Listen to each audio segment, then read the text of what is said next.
إن الحمد لله نحمده ونستعينه ونستغفره ونعوذ بالله من شرور أنفسنا وسيئات أعمالنا.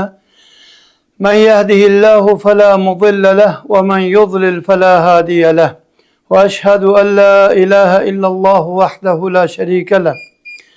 وأشهد أن محمدا عبده ورسوله صلى الله تعالى عليه وسلم تسليما كثيرا كثيرا. اللهم علمنا ما ينفعنا وانفعنا بما علمتنا وزدنا علما. با عرض سلام خدمت بیننده ها و شنونده های برنامه تفسیر. در این بخش از درس تفسیر آیات های 181 الی 188 سوره آل عمران جریان و ادامه دارد. و این موضوع یا عنوان این مجموعه از آیات ها گفتار و کردار زشت یهود را این آیات ها برملا و واضح می سازد. و گفتم یهود یک قوم بهتانگر و تهمتگر و افترا پرداز هستند. اونا گفتارها و سخنان زشت و رویه و روش و کردار زشت را دارند و این آیات ها سخنان زشت، گفتار زشت، کردار و روش قبیح آنها را برملا می سازد و واضح می کند.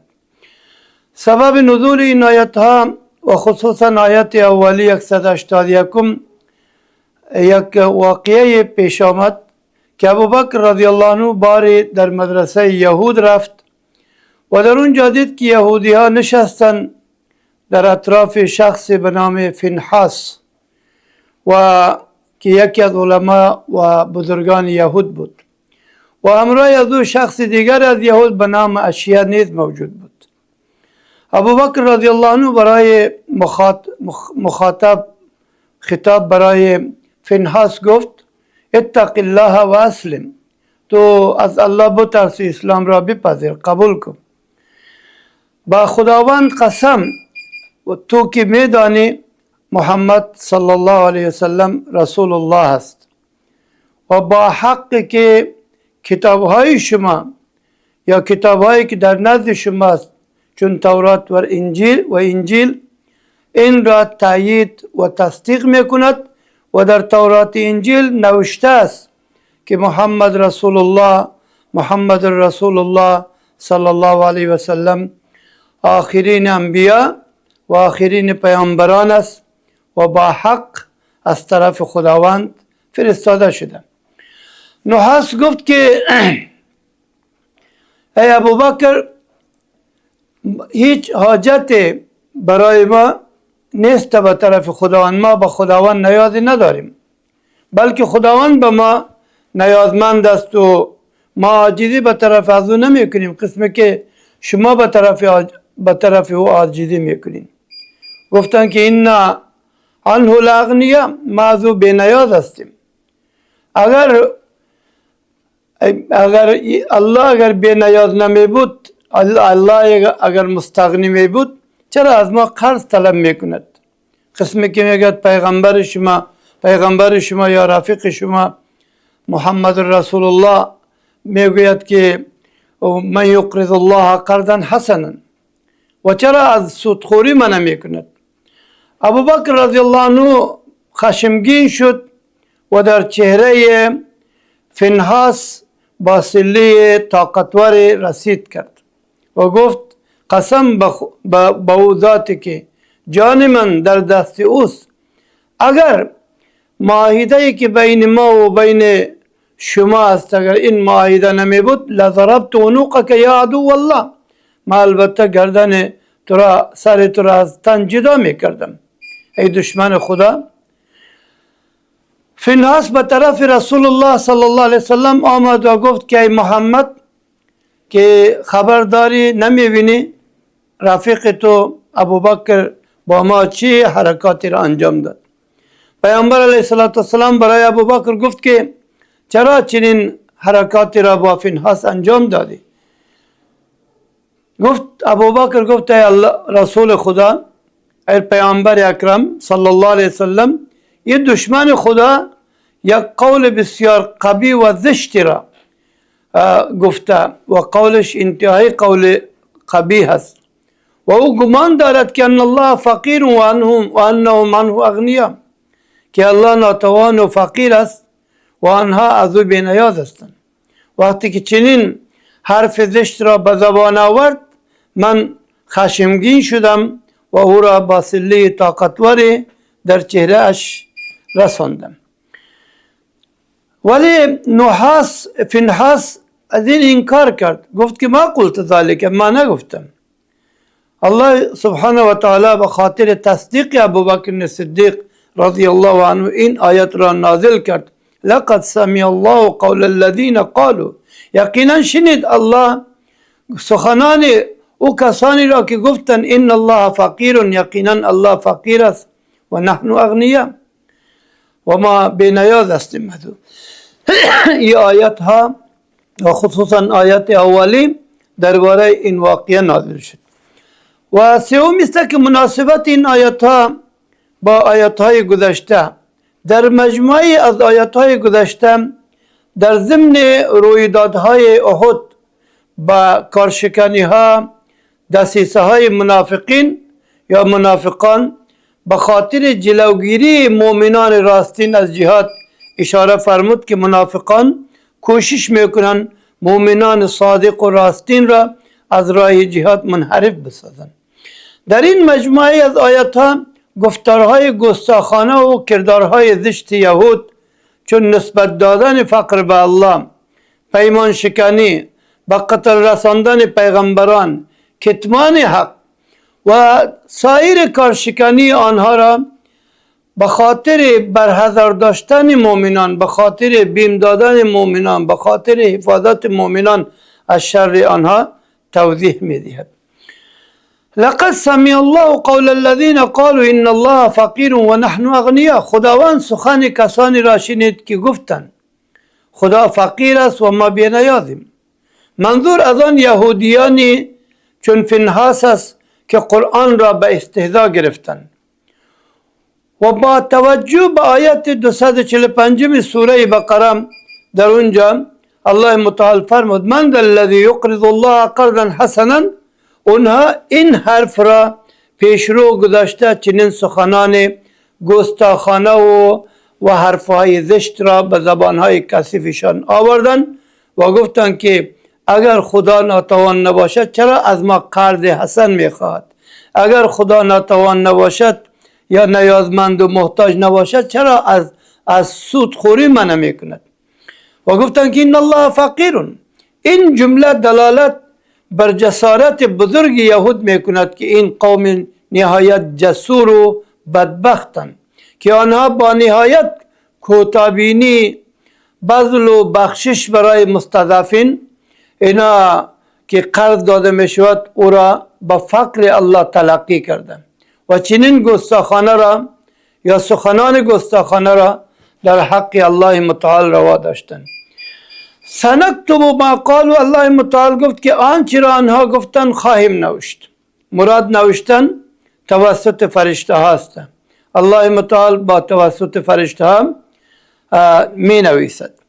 و این جمله سنکتب ما قالوا در حقیقت تهدید و هشدار است در برابر گفتارهای جسورانه و جرأتمندانه یهود که اینا جسور بودن و جری بودن.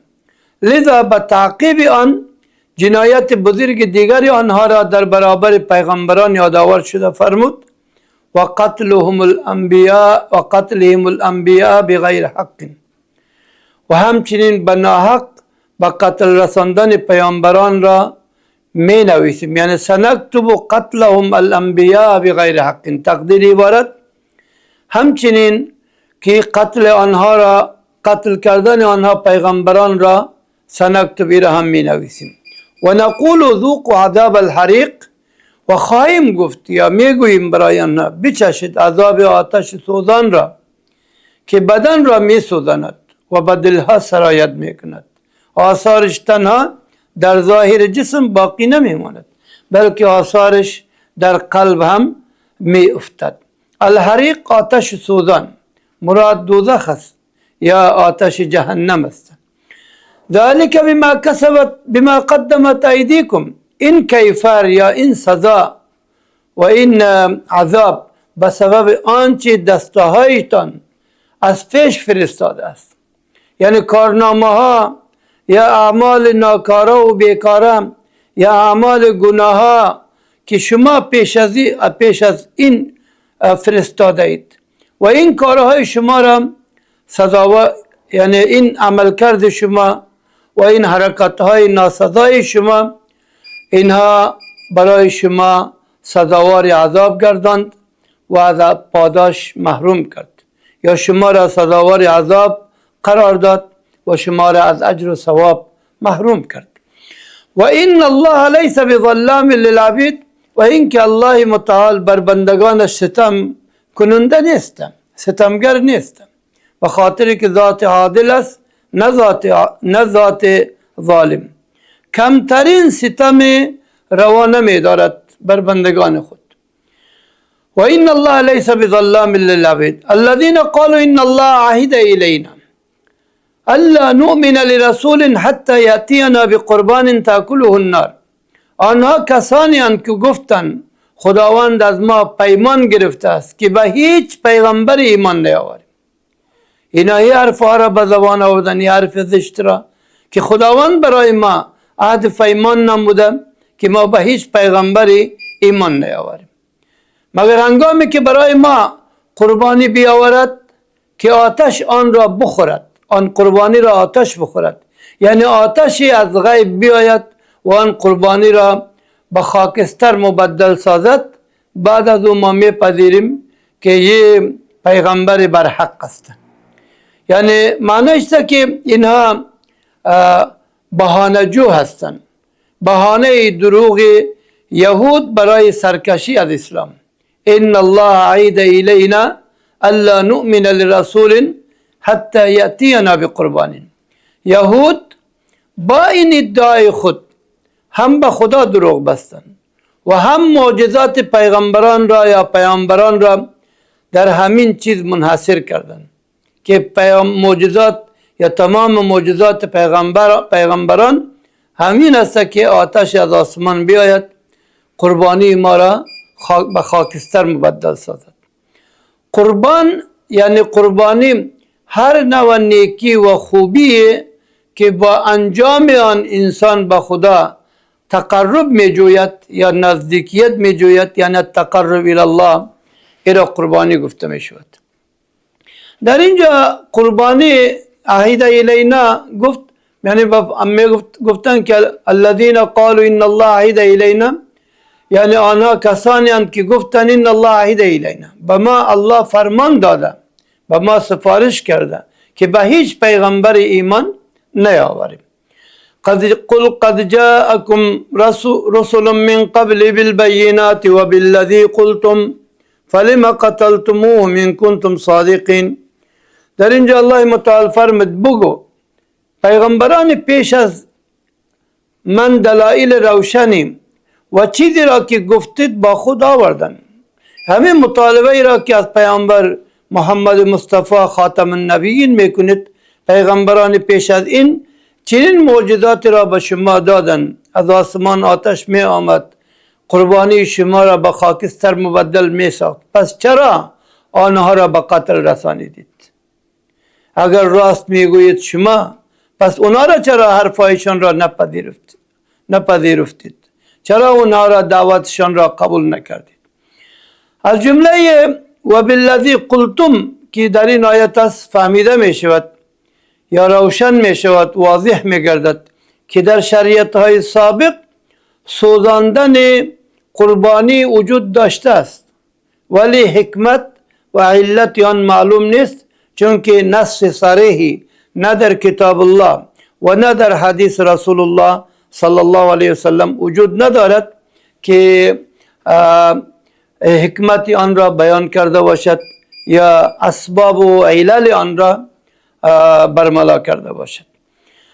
فَإِنْ كَذَّبُوكَ فَقَدْ كُذِّبَ رُسُلٌ مِّن قَبْلِكَ جَاءُوا بِالْبَيِّنَاتِ وَالزُّبُرِ وَالْكِتَابِ الْمُنِيرِ. در این جمله فَإِنْ كَذَّبُوا برای پیغمبران علیهم السلام تسلی و دلجویی می دهد که کفر ورزیدن و تکذیب پیغمبران خدا عادت و شیوه کافران در طول تاریخ بوده و آنها بدین خاطر پیغمبران را یا پیامبران را تکذیب نکردند که آنچه آوردند برای آنها قانع کننده نبود و دلیلشان روشن نیست. بدون دلیل آنچه را که پیامبران آوردن اونها از او انکار کردند. بلکه عادت کافران لجوج تکذیب است و تکذیب بوده است و در ضمن تشویق میکند که با اقتدا یا تأسی از پیامبران بزرگ در راه دعوت ثابت و استوار باشد. در این آیت در حقیقت تسلی برای پیامبر علیه السلام است. اگر اینها تکذیب میکنن، اگر اینها لجاجت میکنن، گوی نیست برای تو نمونه و مثال پیش از تو موجود است که پیامبران بزرگ در راه دعوت ثابت و استوار بودن و تو همچو پیامبران گذشته در راه دعوت ثابت و استوار باش. اینا چیزی را از تو دور کرده نمیتوانند یا چیزی برای تو از نقصان رسانده نمیتوانند. جاءوا بالبینات، پیامبران دلایل عقلی و نقلی که عقلی مطابق عقل و نقلی از قرآن حدیث که روشن است آوردن، یعنی معجزات دلایل روشن عبارت از معجزات است. جاءوا بالبینات، پیامبران دلایل عقلی و نقلی واضح و روشنی را آوردن، یعنی معجزات دلایل روشن است. و زبور جمع زبور کتاب مشتمل بر مواعظ و اندرزها و نصاحی باشد، او را در لغت عربی به معنی زبور گفته می شد.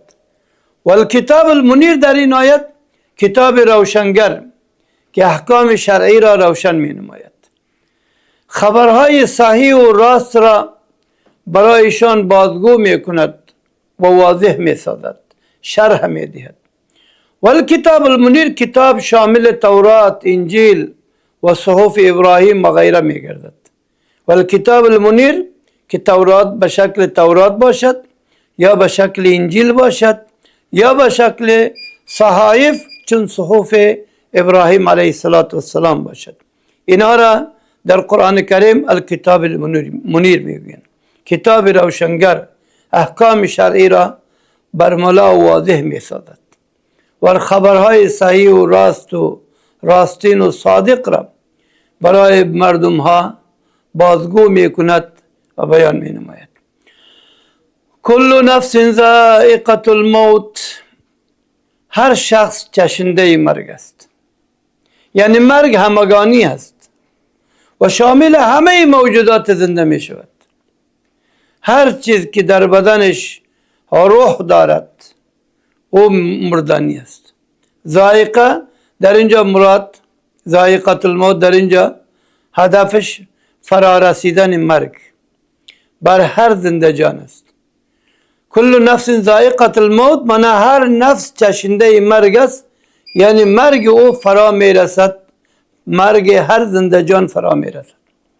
این آیه کریمه اعلام می نماید و واضح می سازد که مرگ یک قانون عمومی هست و بوده و هست و می باشد و هیچ یکی از آن نجات یافته نمی تواند.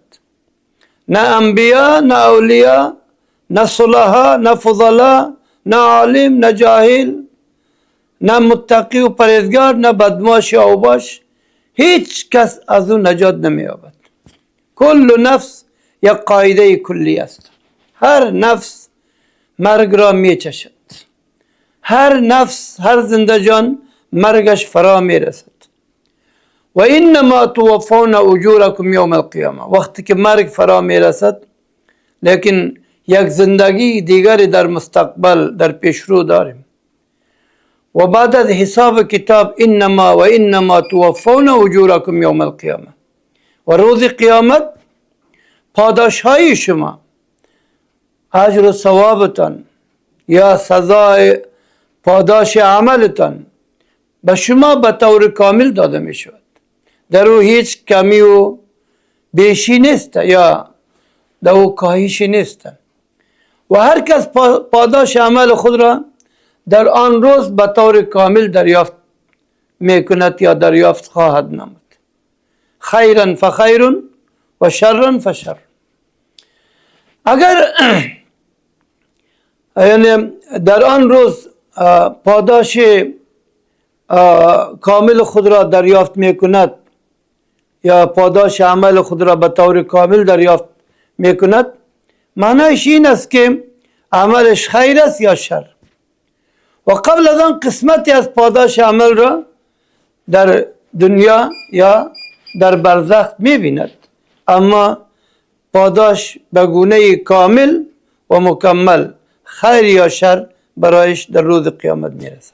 فمن زحزح عن النار و ادخل الجنه فقد فاز. پس کسی که از آتش دوزخ دور داشته و در بهشت در آورده شود او کامیاب شده.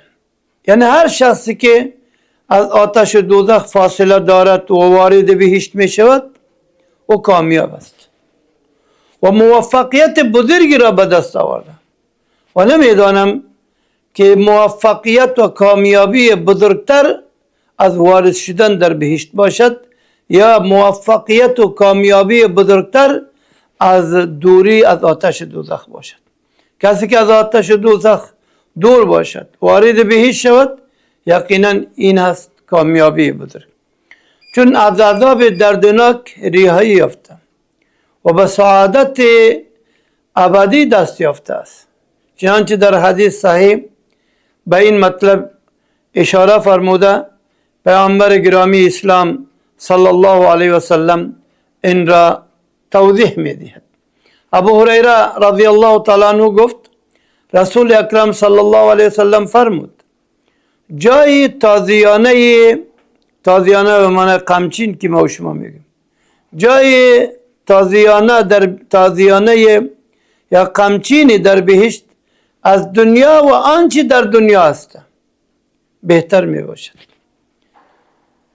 یعنی مکان صوت احدکم خیر من الدنیا و ما فیها. جای برابر یک تازیانه شما از دنیا و آنچه در آن است از او بهتر می باشد. اگر تایید این مطلب را در آیات دیگری می بینیم. در اونجا الله متعال می فرماید فمن زحزح عن النار و ادخل الجنه فقد فاز وما الحیات الدنیا الا متاع الغرور. اگر می خواهید این مطلب حدیث را تایید بکنید این آیت تایید آن است. وما الحیات الدنیا الا متاع الغرور. زندگی این جهان چیزی جز اسباب و ابزار فریب نیست. یعنی فقط دنیا، زندگانی دنیا و آنچه را ما میبینیم، خانه است، موتر است، پیسه است، ثروت است، هر چیزی که باشد اینها فقط اسباب و ابزار فریب است، جز این دیگر چیزی نیست. و ما الحیات الدنیا الا متاع الغرور. متاع یعنی چیزی که انسان از اون وقتی فایده وقتی میگیرد. غرور هر چیزی از مال و جاه و شهوت و شیطان یا شهوت و شیطان که انسان را فریب دهد و مغرور کند، اینا جو گفته میشد متاع الغرور. متاع سامان فریب و سامان غرور و تکبر است، دیگر چیزی نیست. لتبلون فی اموالکم و انفسکم.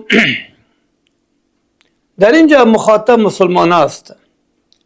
البته مسلمان ها یا مسلمان ها در اموال و نفسهایشان مورد آزمایش قرار می گیرند و در اینجا مخاطب است. معنی ای مسلمان ها شما در اموال و نفسهایتان آزموده می شوید و مورد ابتلا و آزمایش قرار می گیرید. خطاب برای مؤمنین است که آنها با دادن نفقه های واجب و مستحب از مالهایشان آزمایش خواهند شد. با وجود که نفقه های واجبه مثل زکات و مستحب صدقات عامه از مالهایشان بیرون می آورند و اینا آزموده می شوند. باید مال خود را در راه خدا به مصرف برساند. همچنین در جانهایشان آزمایش می شوند، چرا که تکلیف های دشوار بر دوش آنها گذاشته می شود. تکلیف هایی که طاقت فرسا هستند، تکلیفی که در آن مشقت بر انتهای خود رسیدن، مثل جهاد در راه خدا، خسته و کشته شدن، به اسارت در آمدن، زخمی شدن، مبتلا گشتن به بیماری یا بیمار شدن کسی که او را دوست دارند. این همه آزمایشات است و این همه دشواری ها که بر دوش انسان گذاشته شده، بر دوش مؤمنان گذاشته شده. این آیه کریمه لتبلون فی اموالکم، شما البته و مسلما مورد آزمایش و امتحان در مالهایتان و نفسهایتان قرار میگیرید. این آیه میرساند که هر مؤمن مورد آزمایش قرار گرفته و هر کس به اندازه دیانت خود آزموده می شود. هر قدر مستوا یا درجه دینداری بالا می رود، همان قدر آزمایشات و ابتلا هم بیشتر و افزونتر می شود. فیبتلی الرجل علی حسب دینی، آزمایش انسان یا مرد به اعتبار دینش است. هر قدر دینش قوی تر، همان قدر آزمایشش بیشتر و مشکل تر است. ولتسمعن من الذين اوتوا الكتاب من قبلكم ومن الذين اشركوا اذى كثيرا. و از اهل کتاب و مشرکان سخنان دل آزار و اذیت فراوانی میشنوید. قبل پیشتر حتی این اهل کتاب و خاصتا یهود و مشرکان خدا را نبخشیدن. اینها چطور میتوانند که عباد الله بندگان خدا را ببخشند؟ ولا تسمعون من الذين اوتوا الكتاب، مسلمان خواهید شنید. مراد از شنیدن در اینجا دیدن و دریافتن است. معنی است که و من الذين اوتوا الكتاب، کسانی که با آنها کتاب آسمانی داده شده، مراد یهودیان و مسیحیان است. و این آیت کریمه را ما میتوانیم امروز بالای خود در این عصر حاضر تطبیق بکنیم. حالا مسلمان ها در تمام دنیا از آزار اذیت یهود رنج میبرند، یا با قولشان یا با عملشان و فعلشان. میبینیم گاهی دولت بزن، گاهی او دولت بزن، گاهی او مسلمان بزن، گاهی مسلمان سرکوب کو. ولا تسمعون من الذين اوتوا الكتاب من قبلكم، البته شما میشنوین، دریافت میکنین از کسانی که اونها خود را اهل کتاب میگویند پیش از شما، و کسانی که به شرک مبتلا هستند اذن کثیرا، مشقت و تکلیفای زیادی. من الذین اشرکوا، مراد مشرکان عرب هستند. اذن کثیرا، اذیت و سخنان دل آزار فراوان، مانند طعن و تشنیع و اتهامات و افواهات و تبلیغات دروغین و توطیه ها و افترا پردازی ها و بهتانگری ها و همه از را اذن کثیرا شامل است. این تصبیر و تتقوا، اگر شما در برابر این آزار و اذیت مشرکین و یهود و نصارا صبر کنید و پرهیزگاری نمایید، یعنی اگر بر آزمایش و امتحانی که در مال و جان برای شما پیش آمده و بر اذیت و آزار ستمگران صبر کنید و پرهیزگاری یعنی پرهیزگار باشید، تو و مقصدتان جلب رضای الله و نزدیک جستن به او باشد و تقرب به او باشد و از حد شرعی تجاوز نکنید. ان تصبروا و تتقوا فإن ذلك من عزم الامور، چنان کارها نشانه داشتن عزم و اراده استوار است. کسی این در برابر اذیت‌های گوناگون صبر میکنند و پرهیزگاری را اختیار میکنند و آزار ستمگران که بالایشان وارد میشود صبر میکنند، اینها مردمایی هستند که عزم راسخ و اراده استوار دارند. عزم الامور کارهای محکم و قابل اطمینان. صبر و تقوا از کارهایی است که باید بر آن تصمیم گرفته و به آن خود را قناعت بدهد. ایره گفته میشه صبر. عزم الامور قبل از صبر و تقوا است. کارها یا امور مستحکم و مطمئن و صبر و تقوا کارهایی که برای آن تصمیم گرفته می شود در برابر آن صبر کرده شود. وَإِذْ أَخَذَ اللَّهُ مِيثَاقَ الَّذِينَ أُوتُوا الْكِتَابَ لَتُبَيِّنُنَّهُ لِلنَّاسِ وَلَا تَكْتُمُونَهُ فَنَبَذُوهُ وَرَاءَ ظُهُورِهِمْ. خداوند عهد و پیمان مؤکد بر زبان انبیاء علیهم السلام از اهل کتاب گرفت. وَإِذْ أَخَذَ اللَّهُ مِيثَاقَ الَّذِينَ أُوتُوا الْكِتَابَ، لیکن یہ عهد پیمان برای چی به زبان انبیاء علیهم السلام از اهل کتاب گرفت؟ این پیمان چیست؟ و این پیمان است که لتبیننه للناس.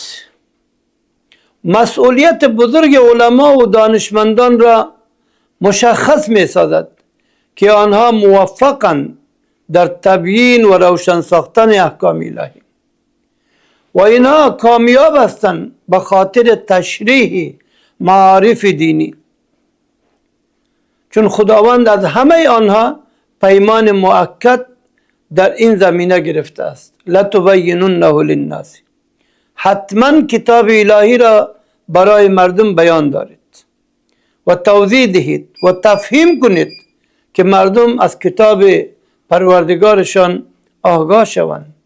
احکامی که در آن کتاب موجود است بالایشان تطبیق و تنفیذ کنند و اخلاقیاتی که در آن کتاب موجود است از آن خود نمایند.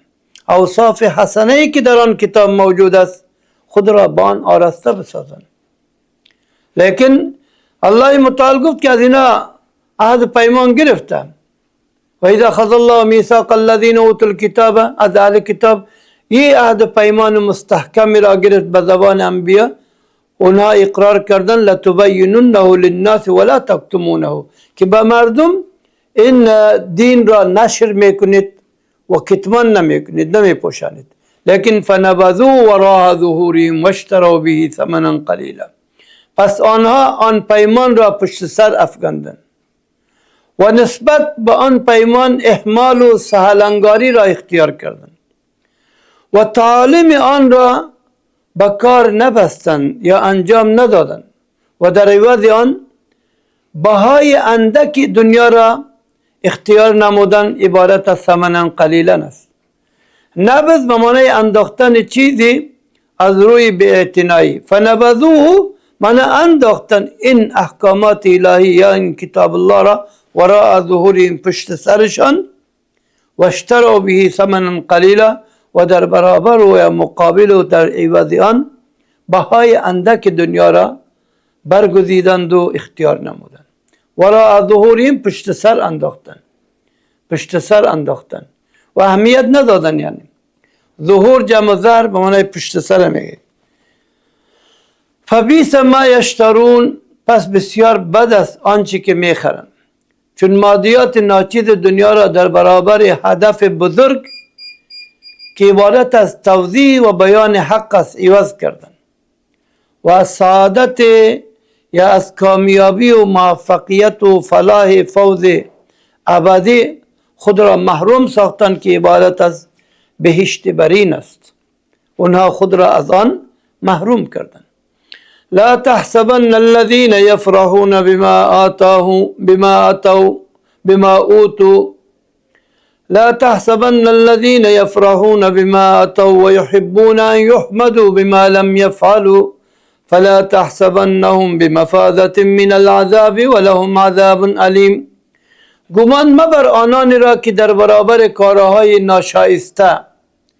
ناشایسته که انجام دادند شادمانند، خوشحالند که آنها از عذاب الهی نجات می‌یابند، این گمان مبر، این گمان نکن که اونها خوشحال هستند و شادمان هستند از عذاب الهی نجات می‌یابند. نه خیر، بلکه اینا قومی هستند که یحبون ان یحمدوا بما لم یفعلوا، دوست دارند به سبب کارهای خوبی که انجام ندادند و سخن حقی که نگفتند و احکام شریعت را تشریع نکردند، با در برابر کارهایی که اینها نگفتند و نه انجام دادند، لیکن اینها دوست دارند که تمجید شوند در برابر کارهایی که انجام ندادند. مثلا میخوان در تقدیر و در تحسینشان بشنوند که آنها بسیار متقی، با دیانت، افراد خدمتگار یا خدمتگاران دین و مردم و غیره و مردمای نیک صالح و غیره، در حالی که حقیقت چنین نیست، بلکه حقیقت برعکس این است. برعکس این است. و این آیت کریمه یحبون ان یحمدوا بما لم یفعلوا هشدار شدید برای افرادی بی عمل و شهرت طلب که هیچ عمل خوب و شایسته و نیکویی ندارند، ولی با وجود آن علاقمندند که مردم با مدح و ستایش آنها بپردازند. مردم بگویند که آدم خوبی است، آدم پرهیزگاری است، آدم متقی است، آدم ایست و آدم اوست، و آنها را با لقب‌های افتخاری یاد کنند. شیخ القرآن است و شیخ الحدیث است و شیخ است و عالم بزرگی است و ایست و تهجد گزاری است، در حالی که هیچ چیزی نیست. فلا تحسبنهم بمفازة من العذاب، پس گمان مبر که آنها از عذاب نجات می‌یابند، بلکه آنها سزاوار سخت‌ترین و شدیدترین عذابند. مفاز به معنای فوز، یعنی نجات و رستگاری. فلا تحسبنهم، پس گمان نکن آنها را به مفازة، به یک نجاتی از عذاب و رستگاری از عذاب، این ناممکن است. اقول ما تسمعون واستغفر الله لي ولكم ولسائر المسلمين فاستغفروه انه هو الغفور الرحیم. ختم ہو گیا.